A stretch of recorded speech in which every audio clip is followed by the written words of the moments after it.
What's up, Doug?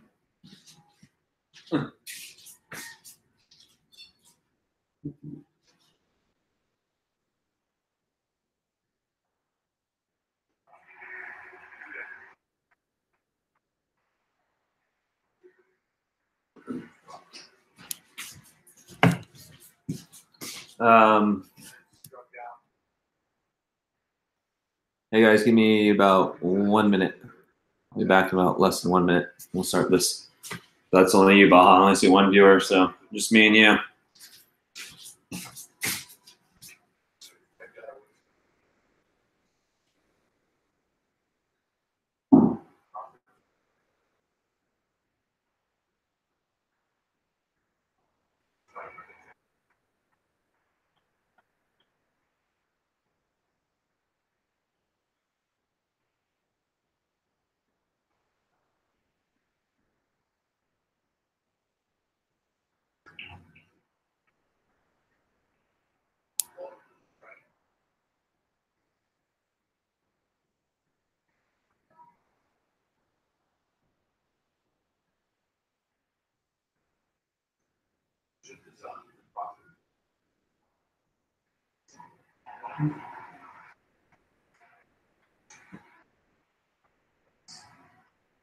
Good as it gets.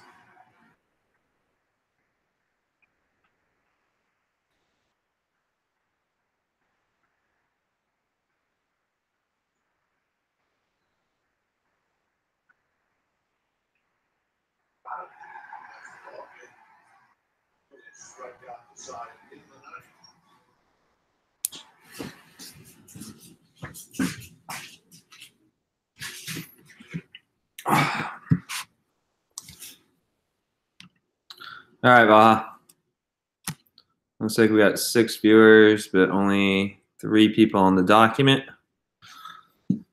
Start getting some questions. So, if you're with me right now, I don't think I'm going to direct anything. I think really it's you guys asking some questions about what's going on, and I will help you. If that's LEQs, it's DBQs, it's a key term, it's an idea on the test, a strategy.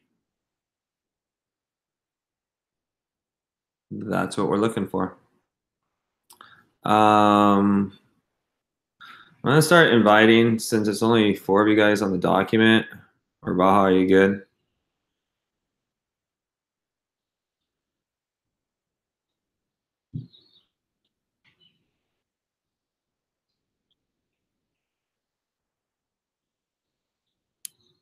An LEQ, I'm assuming. So for that first question, is that LEQ, Baha? So there's 6. That's only 6 points on the LEQ.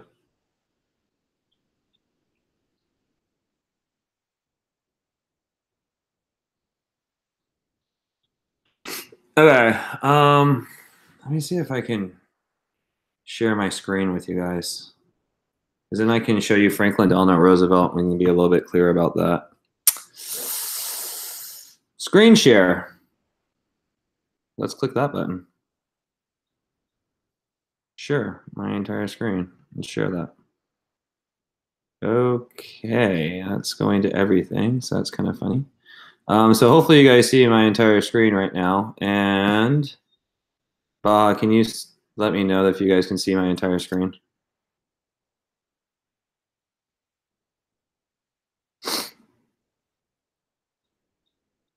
Anybody? Let's see here. I'm gonna start inviting everybody into this so that everybody can make comments. Okay, yes, you can. All right, awesome. All right, so this is So, I mean, I'm on this one. So we'll look at this one. So this one says, this is the one that was compare and contrast the impact of religion and also compare and contrast the impact of anti-communism. So I'm going to scroll down here. Give me a second. I got to play with some things. So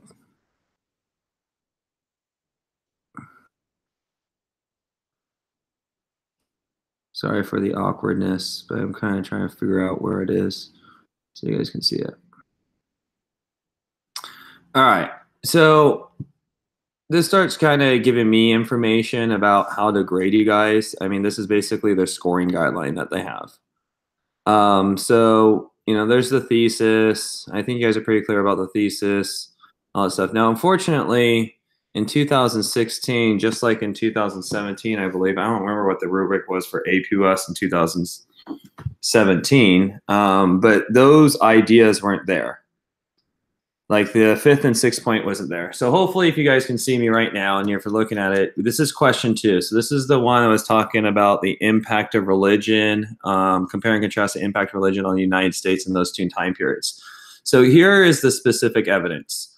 So what I am thinking is that if you say like one of these things somewhat, you will get like a point. But if you say multiple items and you do it balanced from 1800 to 1860 and then down here from 1945 to 2000, that balanced is how you're going to get your second point. Let's say the only thing that you were able to say, because probably you did that, was this: hey, you know what? They started saying that you could preach yourself as an individual. You could do that. Well, that's cool. But if you only say that, you'll get only a point. 1945 to 2000, I'm sure you guys would have probably said, you know, something with Ronald Reagan and the rise of cultural conservatism and the neoconservative movement. If you just say that point, you only get a point. But you say 2 or 3 of these things, that's how you get your second point. Now, if you clearly begin, in this case, I believe is a compare and contrast. If you go to the historical thinking skill and you basically give evidence about the historical thinking skill balanced, that's how you get your second point or the 6th point. So again, I totally forget. I'm going back on there. I'd have to scroll all the way up, which I'm not going to. But let's say, again, this was compare and contrast. If you were clear that you had, let's say, 3 similarities and you had 2 differences and 2 differences of 1800 to 1860 and 2 differences from 1945 to 2000, that's how you're showing balanced approach to historical thinking skill, and that's how you get your 6th point. Let's say, unfortunately, all you can find is the differences. You never find any similarities. You'll only get the 5th point. You won't ever get the 6th point. And when I'm talking about the 5th and 6th point too, I'm assuming that the first point is contextualization. The second point is a thesis. The third point I'm going to talk about is evidence basic. And the 4th point is historical thinking skills basic.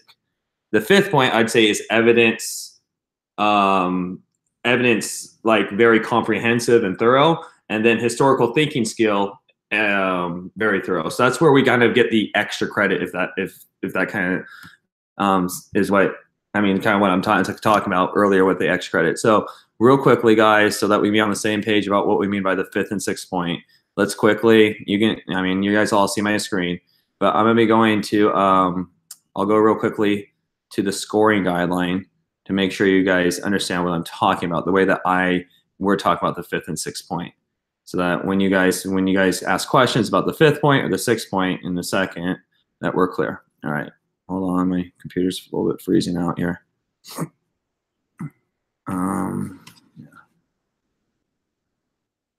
All right.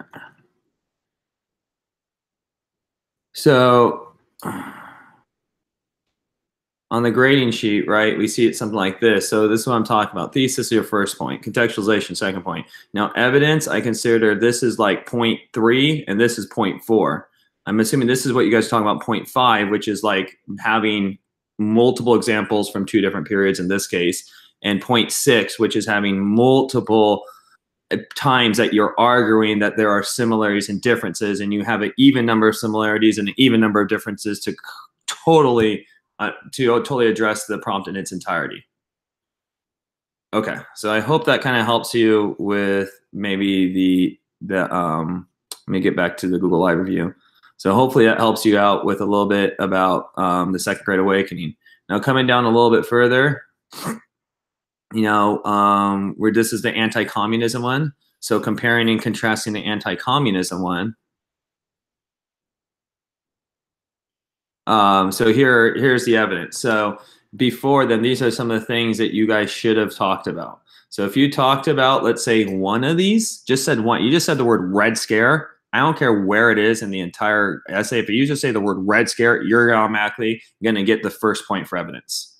But if you give me Red Scare, immigration restriction, Sacco Vanzetti, and then you give me second Red Scare, loyalty, health, and HUAC, now I'll give you 2 points for evidence. If you're able to talk about how some of these things were similar to some of the things in here, and how a lot of these things were different, and a lot of these things were different here, and you do it balanced, now you get your extra credit 6 points. So again, think about this. First, point 1 is contextualization. Point 2 is thesis. Point 3 is evidence, just mentioning one idea. That's why I really hope you guys, especially you guys who are listening, they really just write an LAQ, because you just mention one word, Red Scare, you get a point. Then it's evidence that you're being balanced. You're doing it either from both time periods in this case, and you probably have 2 or 3 key terms. Then there's historical thinking skill. You did it, but you didn't do it well, but you said something at least and approached it. And then there's the 6th point. Hey, you balanced the historical thinking skill. The continuity change of time, you gave me changes, and also continuities. Comparison, you gave me similarities and differences, and gave me some of those. Cause and effect, you gave me cause and effect, and you were balanced. So hopefully that kind of helps you focus on those 2 as an example of the type of evidence that they're looking for. How if you only mention one evidence, that you only get 1 point. You mention multiple evidence, you get multiple points, and that's to go for multiple time periods. And also the 6th point, which is the historical thinking skill. I think that's kind of the best way I can describe how I've kind of learned about that. So hopefully I'm back on this. Hopefully you guys, if you have any questions about the LEQ, kind of before I move on about Democrats and Democratic Republicans and Carter's liberalism and Reagan's new conservatism, let's go back to the LEQ. So I'm going to take a second pause and let Baha write down anything he needs to write down for LEQ questions. But if we're good to go, if you think you understand the 5th and 6th point, it's cool. Also, some of you guys, if you have any questions, again, I'll be in there tomorrow, and I can hang out from 2 o'clock till 4:30, 5 o'clock tomorrow afternoon, Wednesday. I have nothing going on. So if you want to come in and kind of talk a little bit more about the LAQ, I'd be happy to do so. Okay. So I think I'm going to get out of this screen sharing thing because it's kind of weird. So you're screen sharing. Let's stop that.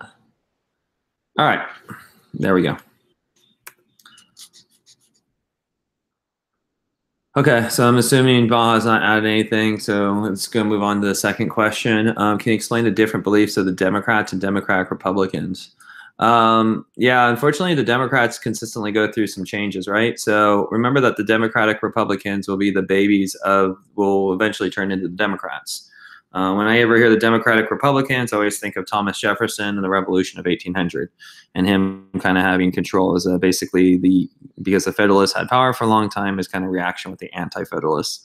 When I think of the Democrats, I think of the rise of Jackson as a kind of the populist man.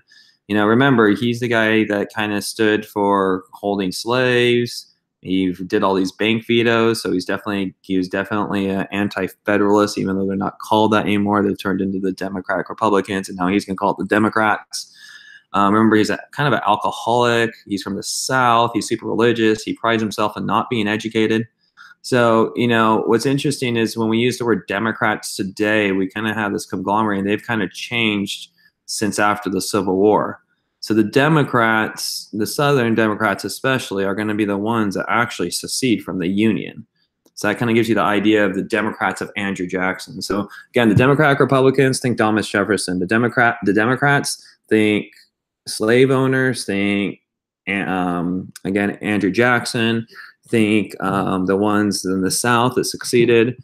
you know, and later on, you know, obviously the Southern Democrats will kind of turn into the Southern Republicans, especially if you're white and you're religious. You can see that the South is very religious. So, you know, the Ronald Reagan, the South is not really a Democratic input anymore. It's more Republican. But during the days of Andrew Jackson, the South was heavily Democrat. So remember the names, the beliefs change with the names. You know, there's you know, and obviously the Republican Party, what we have today, is definitely the one that was founded by Abraham Lincoln. And if you think of Abraham Lincoln, you think of them preserving the Union, a huge federal power, making sure that the states stay together. Well, Republicans today, the modern Republican Party today, would definitely believe more in state rights than it would be in a large federal government, especially a large federal government that can tax individuals and take that money and redistribute wealth to liberal New Deal programs that are failing. So hopefully that kind of gives you an idea about the Democrats and Democratic Republicans. I don't know if you guys wanted like some really, really like deep answers, or, hey, Democrats, Andrew Jackson. And again, those things kind of change. Compare and contrast Carter's liberalism and Ronald Reagan's new conservatives. I can definitely contrast them. They're completely different. You know, as far as Carter goes, you know, what I remember, and I don't know if you guys, I mean, we can go through a page number if you really want to. I'm sure you can look up Carter. But you know what Carter, I remember is just, unfortunately, his failure is a lesson that is learned by every president probably after them. And it's kind of a statement that was made by George Bush, the first presidency. And it was actually, it's a very popular statement now. And basically during George Bush's presidency, he said, hey, the reason I won, it's the economy. And there's this famous quote, you can Google it right now, say, it's the economy, stupid. And it was let me go ahead and Google it, make sure I'm not lying about what president it was. Yeah, there's his economy talk, that's right, 1992. So, you know, really what happens during Carter is you have that, you know, inflation is super, super high. You start getting into some of those unemployment issues. We have the oil crisis that's happening. You know, in the middle of all this, he's trying to make a deal with Iran and can't make a deal with Iran. So he looks like a very, very weak leader, especially because Iran has those hostages. If you remember in that one DBQ, Ronald Reagan on the first day he's elected, Iran basically releases the hostages. And maybe that's because, you know, the Republicans are so tough and strong and the Democrats are so weak and kind of tender and are more of like a motherly figure and want to, you know, forgive, rather than Republicans are going to, you know, use warfare and invade people and cause some problems. So, so when I really think of Jimmy Carter, I really think of a failure economically. You know, that's a big thing that I remember. As far as Ronald Reagan, you know, we've talked so much about in period 9. I mean, that's all we've studied really is Ronald Reagan. So I don't think I really want to go through all the different beliefs. But really, if you look at Jimmy Carter's liberal view, his liberal views are social and international. He's trying to make the world safe for democracy. He's kind of a Wilsonian idealist. It's cool. It's awesome like that. You know, he's kind of trying to make deals and make things happen. But really, I believe the failure of liberalism is really his failure to pay attention to the economics. And that association of his failure of economics is really what contrasts him to Ronald Reagan, who's going to come immediately with this trickle-down approach and cut taxes, and theoretically that helped the economy, even though it's not proven to really have helped. And it might have been actually an enlarged defense spending, which means an enlarged government spending, not individual spending or business spending, like he had thought in trickle-down economics. It might have been actually Keynesian economics, like the government spending money into defense, which actually got us out of some of the issues of Jimmy Carter's presidency. So I don't know specifically if you're looking at that. I mean, environmentalism, remember that Ronald Reagan shuts down a lot of the mental health things. As far as social things, like Jimmy Carter was definitely for mental health and social services, religion and abortion, a major issue, obviously underneath Jimmy Carter. And just right after he takes presidency, Roe versus Wade is created. So, I mean, they just conflict with each other so much. But, you know, one question you might want to know is, why does Ronald Reagan get elected? And I really, once again, believe it's the economic problems that are associated with the Democratic and Liberal Party and liberalism that allows Ronald Reagan. Remember, in our country with only 2 choices, oftentimes the choice is a reaction of the previous one being so bad. Not necessarily that the choice that you're making is the one that you agree with, but it just might be reaction. So in that case, Ronald Reagan, maybe the reason is a reaction to the failure of the Democrats, Jimmy Carter, and as liberals to really take control of the economy, right? It's the economy, stupid. People want jobs. People want money. They could care less about really anything else as long as their little personal world is taken care of. So maybe that should be something to be paid attention to. All right. Hopefully that helps you guys with that one. Can you explain the social gospel and the gospel of wealth? Social gospel. Oof. I can do gospel of wealth real easily. Gospel of wealth kind of sounds like Protestant work ethic mixed with a little social Darwinism and sprinkle wealth, money, and gold. The social gospel, however, I need a little review. So I'm going to go ahead and take a look at my book. I need a little remembrance. I want to associate the social gospel to the Second Great Awakening. 364, 432, 483. 362 seems not in the Great Awakening. Oh, abolition movement, probably. Oh, yeah, it doesn't say it here, but I think you're talking about the social gospel. It was in the tenement houses and Jane Addams and all that stuff. So it's 362 doesn't really show much. And anybody typing and going, yeah, that's what we're talking about. These are those fun things where I'm by myself. All right, 432, progressives. Let me try to find social gospel here and double check.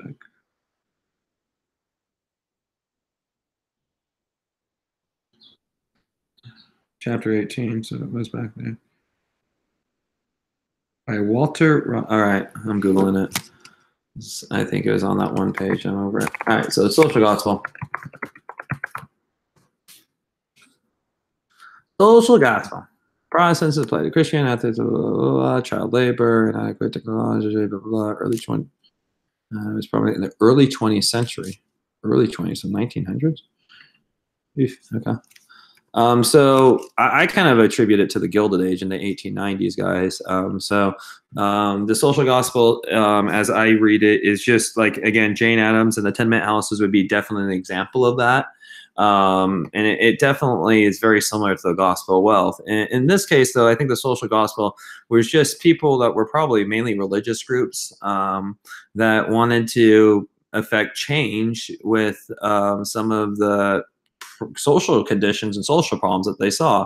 So rewind yourself back to the post-Reconstruction, 1865, 1870, 1875, 1880, somewhere around there, and we know what is happening. We know that labor unions are not being supported. We know that they're being busted. We know that the common working man is therefore has low wages and they're going to hard working conditions. And despite their want to strike, they're being broken down.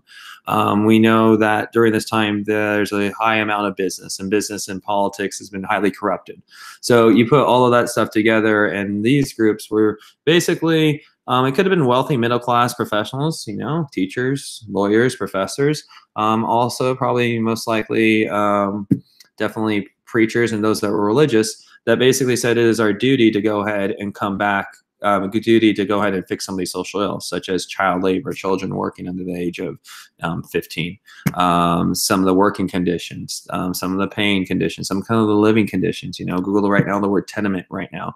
Google New York in the 1890s. Google immigration, and you'll see some of the problems. Many of you guys know the problems of industrialization from the Industrial Revolution, either in APUSH or even in world history. That's what they're going through. And so the social gospel is kind of a call out to all classes to come back and help those, especially the poor.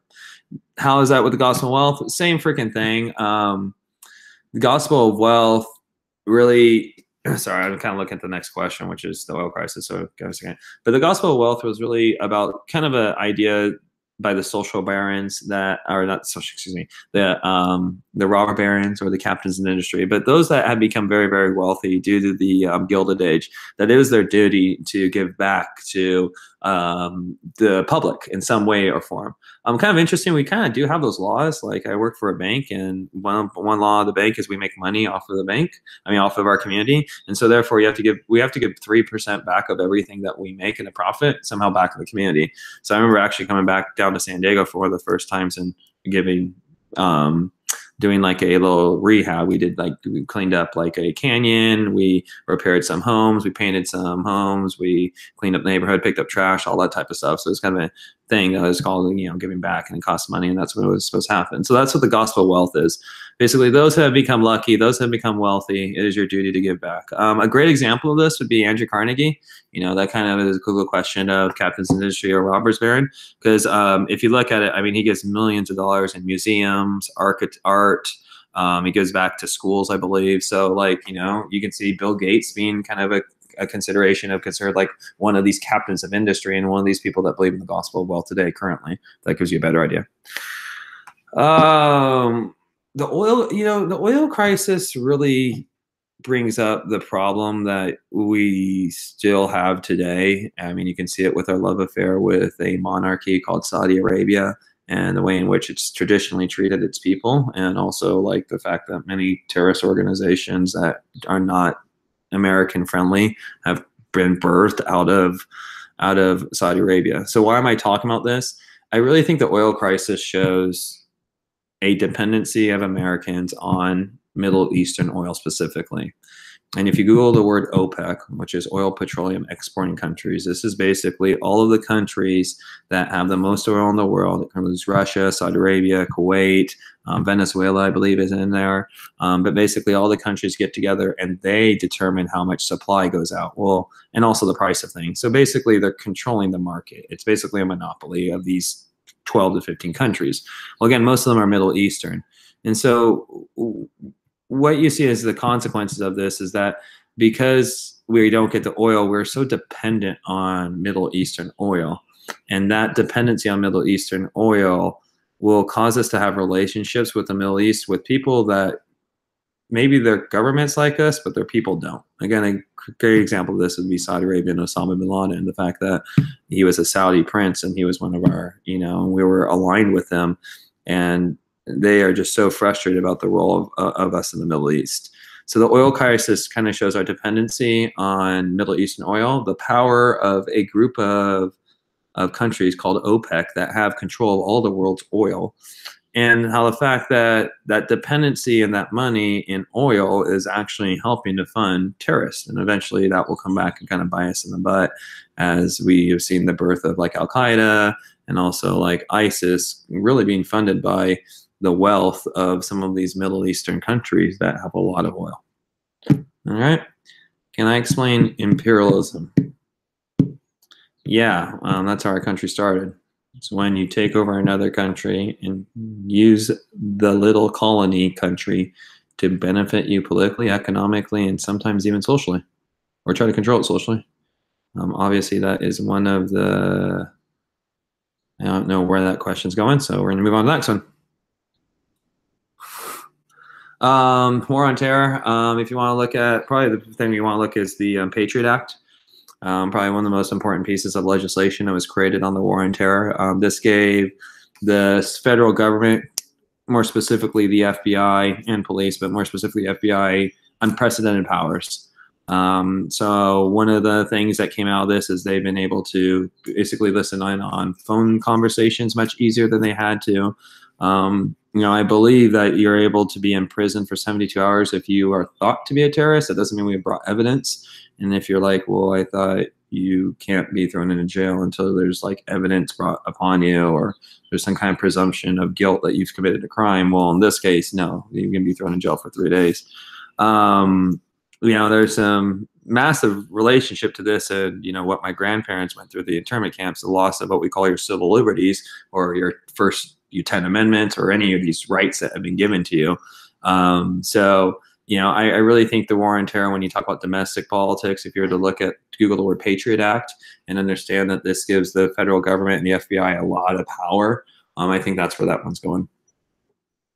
The causes, the Truman Doctrine, the causes, Soviet Union, and the spread of the threat that communism with its revolutionary beliefs and also its kind of idea of revolution and dictatorship of a group of people controlled by the Soviet Union. That was obviously its cause. The effect was the entire Cold War and everything that's happened after. As far as the Marshall Plan goes, I mean, that's really the economic, but the Truman Doctrine becomes the idea of containment, which is basically what we use as our like reason to do anything in the world. Like, oh, wait, communism is spreading. All right, guess what we got to do? We got to contain it. Oh, communism has been contained. Good. Let's keep on containing it. Right. So obviously the Truman Doctrine, the effect of it would be the entire Cold War, from the Korean War all the way to Vietnam, and, you know, our role in Afghanistan in the 1980s. As far as a Marshall Plan, it's kind of more of a focus on economics, right? The idea that we will prop up governments through our wealth. And if you're like, well, doesn't that sound like we're kind of like doing things for, aren't we kind of like only ensuring our group of people win? And if you're the Soviet Union, you'd be saying, yeah, you're doing the same thing. You guys are installing your good guys that like America and hate the Soviet Union. All we're doing is installing our guys that like the Soviet Union and hate America. So, but, you know, it really is a focus more on economics. What are the significant differences between the populist and progressive parties? Good question. You know, I would see the populist as, you know, just to remember, it's kind of crazy, but as more racist farmers. If you want to think about that. You know, the Populist Party really resulted from the Grange movement, which was an ability of farmers trying to unite and unionize, just like workers had done in the cities, to go ahead and try to control prices and wages so that they can control their income more, because, you know, prices and technology had fluctuated the farm prices and land and natural disaster issues, like we've studied so many times, that, you know, and bank issues. We had that whole freaking railroad issue that was going down, where farmers were being priced at different prices, which resulted in the Interstate Commerce Act, right? So when I think of the populists, I really think of racist farmers, and really they are from the South, they're from the West. These are people that have just come out of, you know, Reconstruction areas, and they're kind of fighting for the rights of farmers. When I think of progressives, I think of Franklin Delano Roosevelt's New Deal and everything it tried to do, and plus Lyndon B. Johnson a little bit, but maybe not so much Lyndon B. Johnson, because it's so much so rights with minorities. But really the progressives, if you think about the progressives, they were really about more having direct influence into political affairs. So, you know, right, our proposition initiative system, right, the fact that you have some guy outside of Ralph's and Food for Less that's collecting signatures to go on the ballot, and then we'll vote on it in November, which will be happening this November. That's called direct democracy, and that really comes from the Progressive Party. So the progressives are about reforming the government, to making sure that it listens to the people, that it's not being dominated by business. You know, the Anti-Sherman Trust Act will come out of the Progressive Party. They're also about ensuring that businesses are doing the right thing. You know, Upton Sinclair's The Jungle and the meatpacking industry comes out of the Progressive Party and the progressive movement. They're going to fight for the rights of women. That will come out of the progressive movement. They're going to add to the temperance movement and the prohibition movement, which will be happening. That's going to be part progressive. So if you kind of think of them, it's kind of like let's affect all parts of society, not just simply the farmer. Let's go ahead and look at all parts, including women, and how do we involve and get the corruption out of business, you know. And the populists kind of focused on how about to aid the farmer. So hopefully that gives you kind of an idea of how I've kind of viewed the two. What was the Granger movement? I believe it's just a meeting of all these freaking farmers to basically try to solidify some goals. So I think it's called the National Grange Movement, to be very clear. I'm going to Google it instead of looking at it.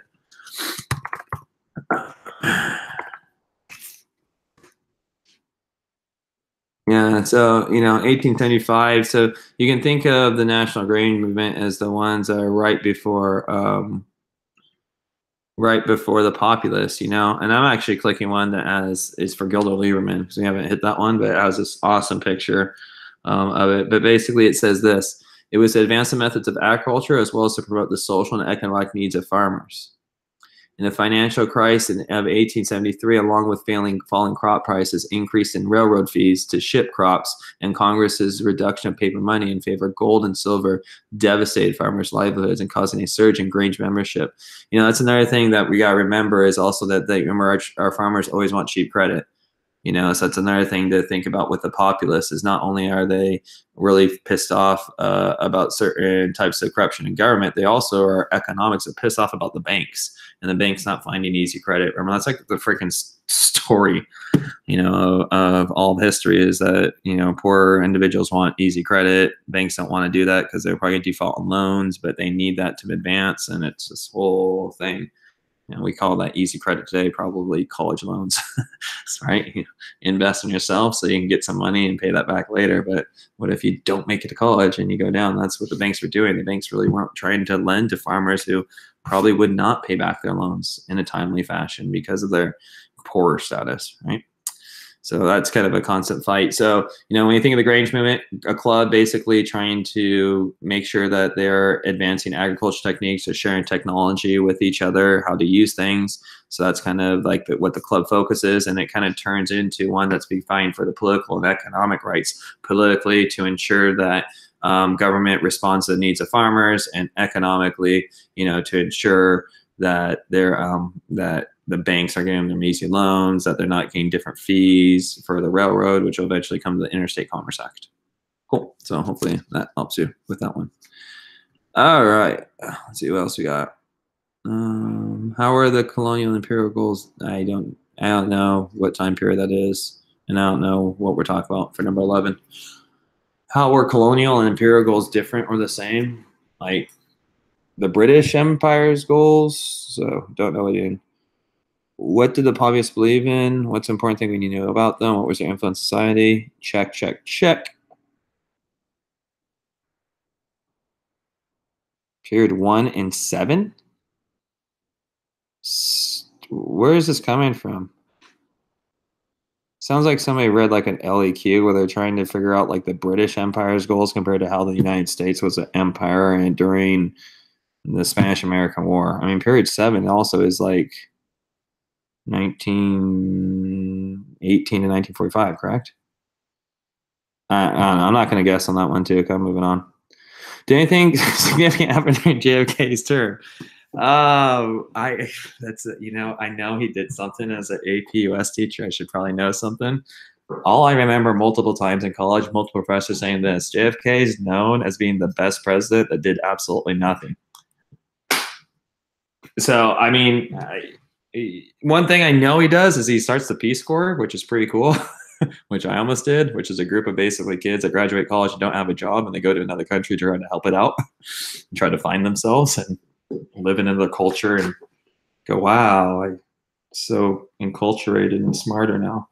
Because I lived in a third world country and I survived. It's a great question about JFK. We'll go back on that. And I think, and one thing that he does is I think he really gets the space race started.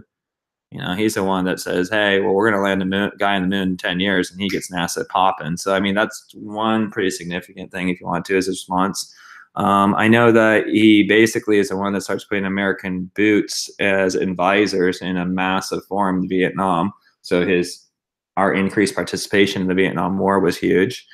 We're unsure about what he would have done with civil rights. We're pretty sure he would have done something because him and Martin Luther King were like getting along pretty well, supposedly.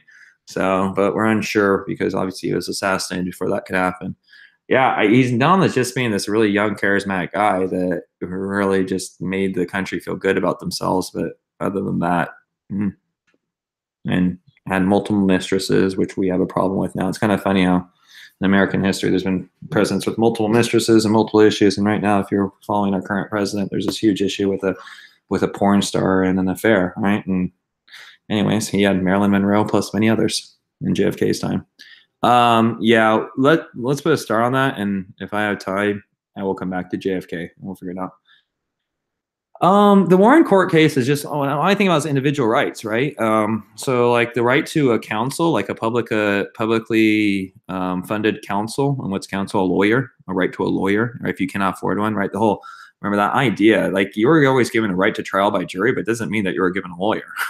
So it's not until the 60s or 70s, I believe, they go, you know what? If you can't afford a lawyer because you're too poor, we're going to have these ones that are paid for by the government, the state, that you can get for them. So, you know, with the court cases, you know, for the Warren court cases, sorry, I'm looking at number 15. It's really about individual rights. The Miranda right, which is, you've always had the fifth, which is that you don't have to have self-incrimination, but really that was in the court of law, that when you're on trial, they never said anything about when police are collecting evidence when they're talking to you. So that's why police now say you have the right to remain silent. Anything you say or do can be used in court of law. Like that idea, this guy Miranda was not told that, and basically he confessed to something, and the cops used that against him in trial. And through this Supreme Court, they said, well, you know, people shouldn't have to know that what their Fifth Amendment is before they start just willingly giving up evidence to incriminate themselves. And so the Miranda rights were given up. So when you talk about the Warren court cases, that happens. I don't know if Warren did Roe v. Wade. Probably did, but that's kind of a significant one, right? Allowing abortion up until the second trimester, up to 6 months. So another thing to think about. All right. There's some more in court cases. I'll find the page number for you guys on that one, because I mean, it's like one page and it's super easy. I'm sure you guys saw it like multiple times. So Clinton, way too far. Ford, the Burger Court. Well, probably Burger Court did it then. Roe v. Wade. Yeah, so 609. You know, illegally seized evidence. Providing of an attorney if you can't afford one. Right to remain silent. Oh, so actually, Escobedo versus Illinois, if you're on page 609, was the right to be silent. The Miranda one is saying this: you have a right to have a lawyer present. You can just say, I'm not going to speak until I have my lawyer present.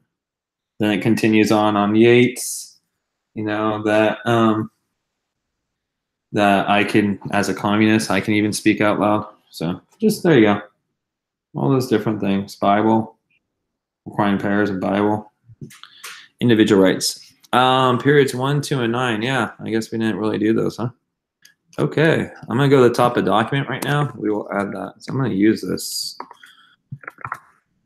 here to really focus on what I think are super important. That's true. All right. So period. Oh, we should probably start with period 1, right? Period 1, I think it's just like, geez, it's just like the Indians, right? Yeah, I don't know what the hell you would write on period 1. Cultures, religious conflict. Well, Columbus.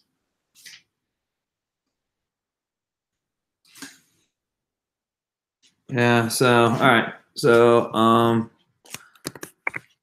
so up on the top, so Christopher Columbus. Next, yeah. So there's that. You probably need to know mercantilism and the triangle trade, and that's how he kind of sets that up. You need to know about kind of the British colonies. That's how what's being set up. Specifically, before we do that, you probably want to know the encomienda system. And Bartolome de las Casas, it's easy because this guy basically criticizes the encomienda system as basically a slave system, forcing them into. Is that it? Tell me that's it. Yeah, that's it. Thank God. I don't worry about British colonies. It's all. You probably want to know about some Native American groups. Which ones? I have no freaking clue. Might want to know how they came, you know, different ones. Next year I'm spending like half a day on period 1 based off of this. Maybe spend 3 days on mercantilism triangle trade. All right. You know, it also has a, yeah, over it. All right. You know, if you guys want to, I'm not going to read it out, but if you're really freaking out about this, I'd go on page 1. Literally page 1. Page 1 has that whole period 1 overview. Yeah, even there it says, it does say Jamestown, Virginia. So you probably want to know Jamestown. I mean, that's kind of huge. How that basically sets it to be one of the most biggest powerhouses during the state that becomes a biggest powerhouse during period 2, period 3, and even period 4, right? I mean, the consequences of Jamestown is huge. All right, so that gets us period 2. Period 2, I'm on page 25. So we got Jamestown, super important again. Maybe we get rid of that one in period 1 then, because it's stupid. Thank you. There we go. So Jamestown, Virginia. Obviously, you want to contrast that with Plymouth, Massachusetts. We talked about that earlier. That's kind of period 3, right? Oh, no. I guess it's not there.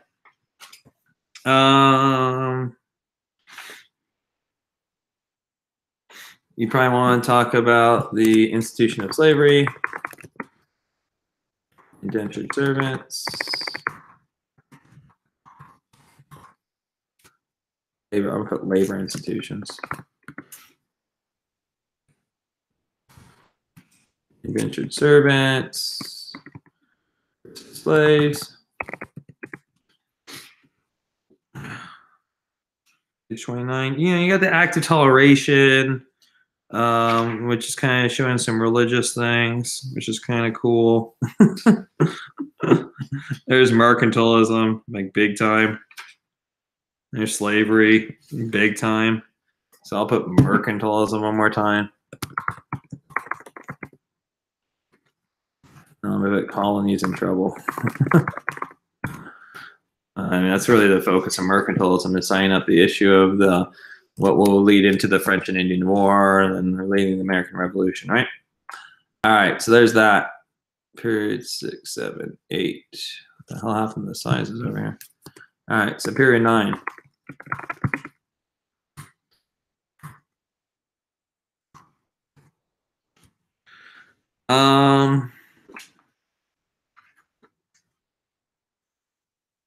So I'll call it the Reagan Revolution.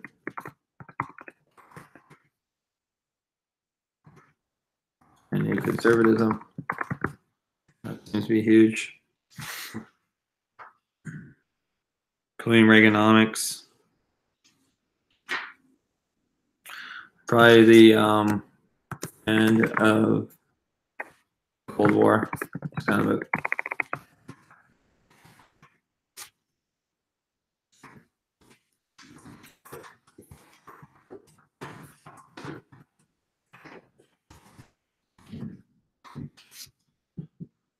I'll put domestic policy. Sorry, I'm just typing. So if some of you guys are like, why is he not talking? If you guys look on the thing, I'm under period 9. So it says domestic policies.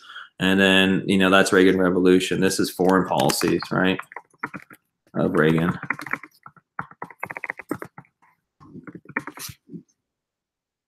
Obviously not how you spell it.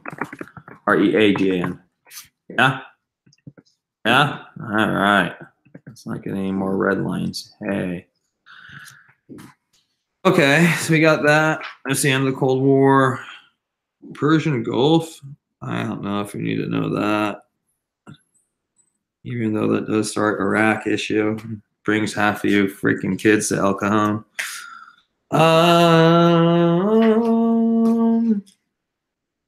Clinton. I don't know. I don't know what you would want to write on Clinton. I mean, I think you'd probably want to say Clinton and the Reagan, Republican-controlled Congress. At this time, especially in his second election, you know, most just like most presidents in their like second term, they don't seem to be able to get much done.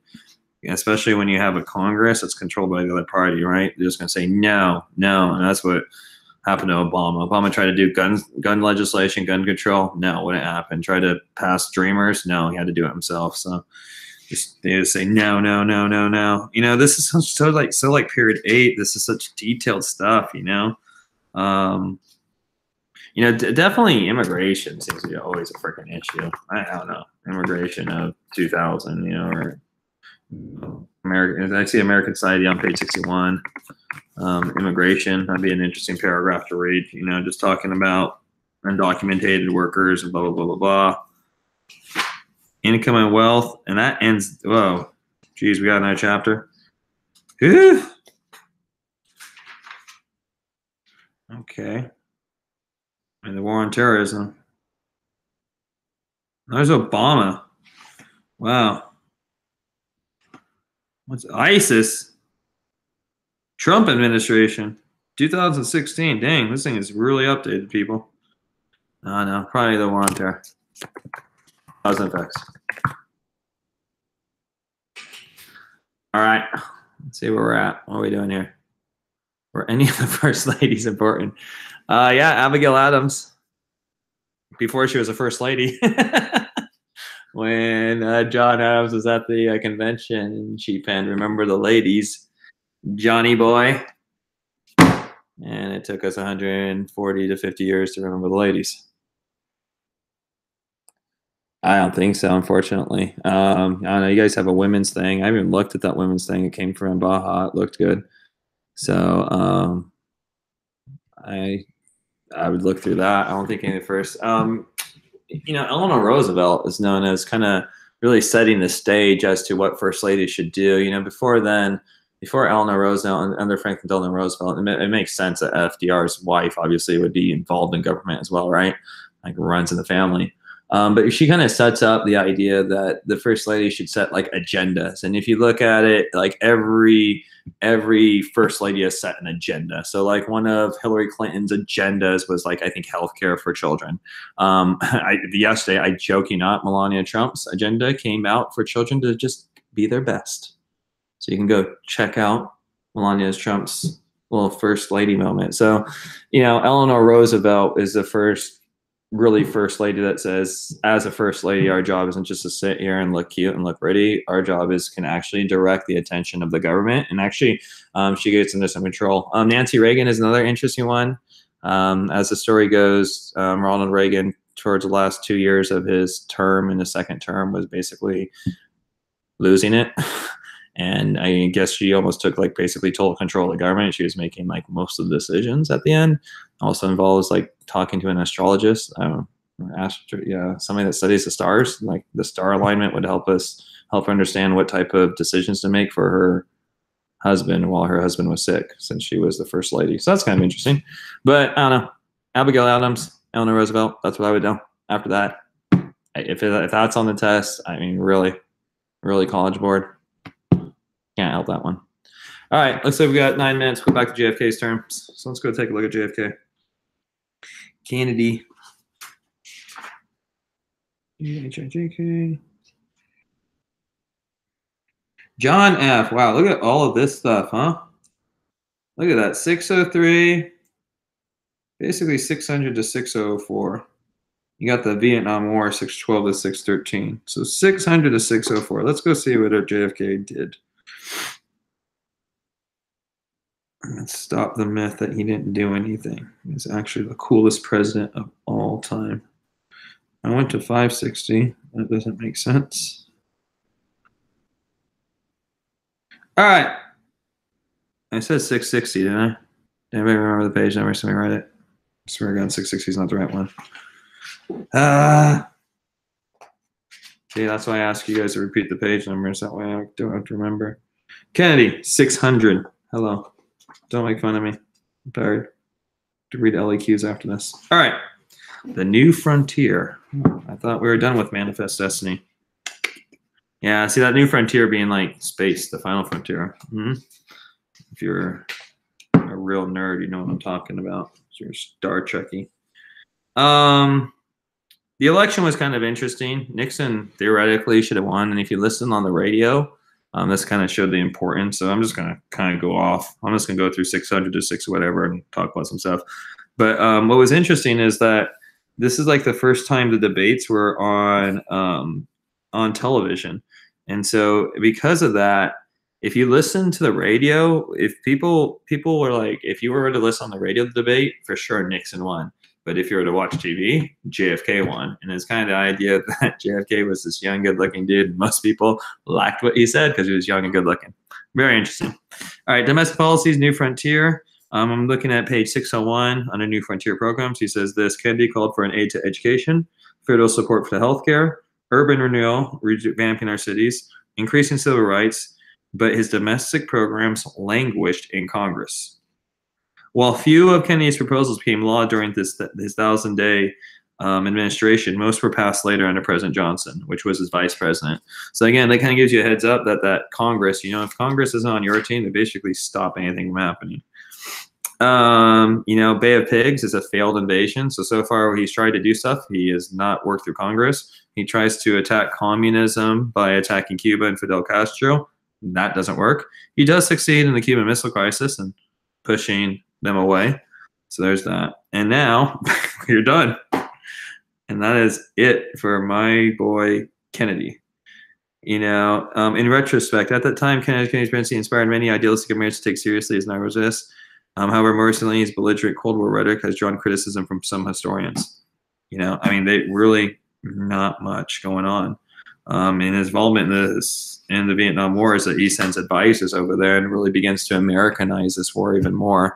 And it starts to become a problem as Lyndon Johnson and then later Nixon all are drawn into this war that they can't get out of. Kind of sounds like, I don't know, Iraq, Afghanistan, Syria. Wars that we're getting ourselves drawn into that we can't get out of. So you can see how that issue that Kennedy did by bringing us into the Vietnam War had a lasting effect on the presidents after. Most importantly, Lyndon Johnson, there's multiple times he's just screaming, damn this war, because he just wants to get his Great Society passed. And unfortunately, every time he goes out and he wants to talk about civil rights and welfare and Section 8 housing and food for school kids at lunch, all anybody wants to talk about is what's going on in Vietnam. And it's like, oh, damn this war. Anyways, so there you go. All right, that's a lot of, what was Watergate? Nixon is a funny fellow. If you look at how he tried to get elected, and if you just heard about how President JFK was elected because he was charismatic and good looking, not necessarily his ideas, President Nixon falls into a little thing that we call political paranoia. He is consistently freaking out that he is going to be undermined as a president, that he's going to lose his power, that people are going to run against him, and this paranoia causes him to do some funky things. One of the things that he does is he basically records every conversation he's having with anybody. It's called the Nixon Tapes. That's how paranoid this guy is. So anytime he has a phone conversation, it's being recorded. More specifically in Watergate, what they did is there was a hotel called Watergate that basically the the Republican National Committee was using as their headquarters. So they were using his opposition party. He was a Democrat. And he went to, there's a hotel that basically had all of the opposite parties, the Republican Party's ideas on the campaign, how they were going to win, who they were going to contact, blah, blah, blah, blah. And what he did is he used the FBI basically to illegally break into that hotel, steal some documents that would help give him an edge to ensure that his election and re-election would be successful. And it was actually found out by a couple of newspaper reporters that found out this happened, and they kind of published it. And because of that, there was an investigation. And obviously, as a president, you can't use the FBI to start collecting evidence against other people illegally without any court order, search and seizure. It's against the amendment, and also right to privacy, and also the fact that you're doing against the opposite parties, hotel with their information, a lot of bad things. And so they go through the impeachment process, and before he's officially impeached, he actually resigns because he knows that what he's done is he's committed a crime. He has used the FBI as a tool to gather evidence again, or to acquire information and intelligence, which was illegally done. And he is basically gone against the powers that have been given to him in the Constitution. He's gone overboard. So an impeachment investigation begins, and before he really becomes impeached, he resigns as president. And that was Watergate. Cool. All right. Looks like we lost a few, but Most of you guys stayed. Rightio. Call it to Baja, making it happen. Vanessa, sweet. Chow mein, word. Sally, impressive stuff this year, Sally. Diana, always rocking it. David, always persevering, man. Stavro, heck yeah, bro. Proud of you. Tukes, great job. Denise, oh, she's idle though. Does that mean she's here? She missed my shout out. Shivo, way to bring it this year. Should have been an AP Euro last year, man. You would have killed it. Akajaka looks idle. All right, I did my call outs. Everything is red. We have key terms for every period. Tuka, I'm grading LEQs. Don't worry, my girlfriend's staying in Orange County, so I got plenty of time to grade some freaking LEQs right now. Make sure you sleep at 9:30. Good night. Have a good one. Later. Deuces. Peace.